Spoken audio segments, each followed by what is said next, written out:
Hi, my name is Goldman. I'm the director and founder of Goldman & Associates. Our firm has a primary focus on family law issues here in Michigan.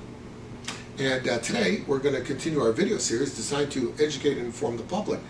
So please subscribe to our channel. You know, it's very interesting because a lot of the subject matter that we use on our educational videos comes directly from the public in the form of questions that people will email us or write us or call in and say, I'd like to hear some information about such and such topic.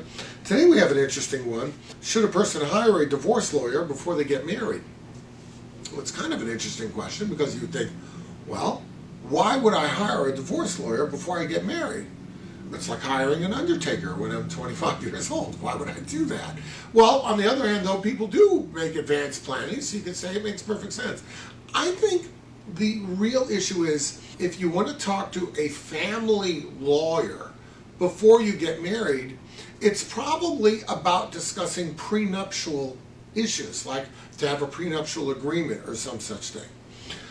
In that sense, it does make sense if a person has certain assets and they want to protect those assets from division in a subsequent divorce. It does make sense to engage a family law practitioner to consult on these issues and perhaps even draft a prenuptial agreement.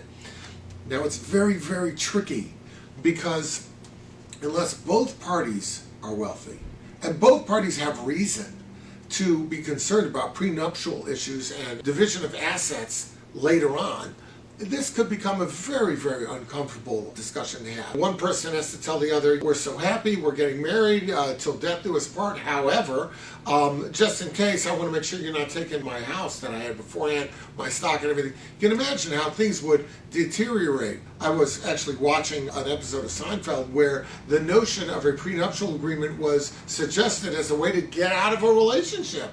That people faced with the prospect of having to sign a prenuptial agreement would walk away from the marriage. So it's a very, very delicate issue.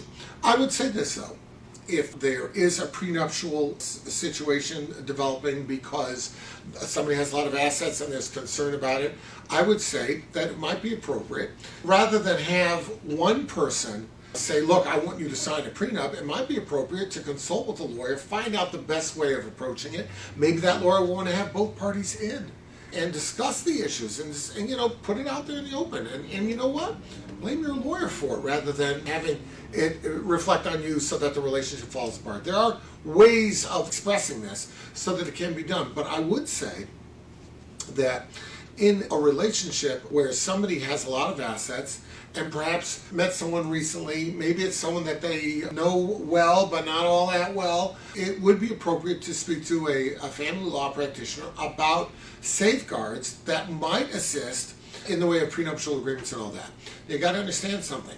In the context of that, we have here at the firm, we've done literally thousands of family law cases. I've had cases where people have, no relationship at all. It was family set up, families got together. It was an arranged marriage in the old country, and you know what? It lasted for 40 or 50 years, and someone passed away. It was a beautiful marriage.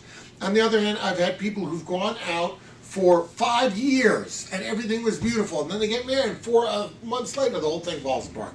So the fact of the matter is, knowing someone or not knowing someone is, obviously it's important, but whether or not that carries the marriage all the way through, I think it's going to depend more on the people and what kind of people to the relationship there is than necessarily whether it was an arranged marriage or not.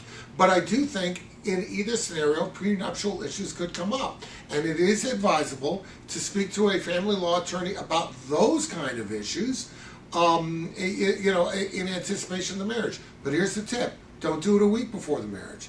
Don't do it 2 weeks before the marriage. Do it months before the marriage so that the parties can have time to work through whatever issues there may be about it so that when you go into your marriage, you're issue free.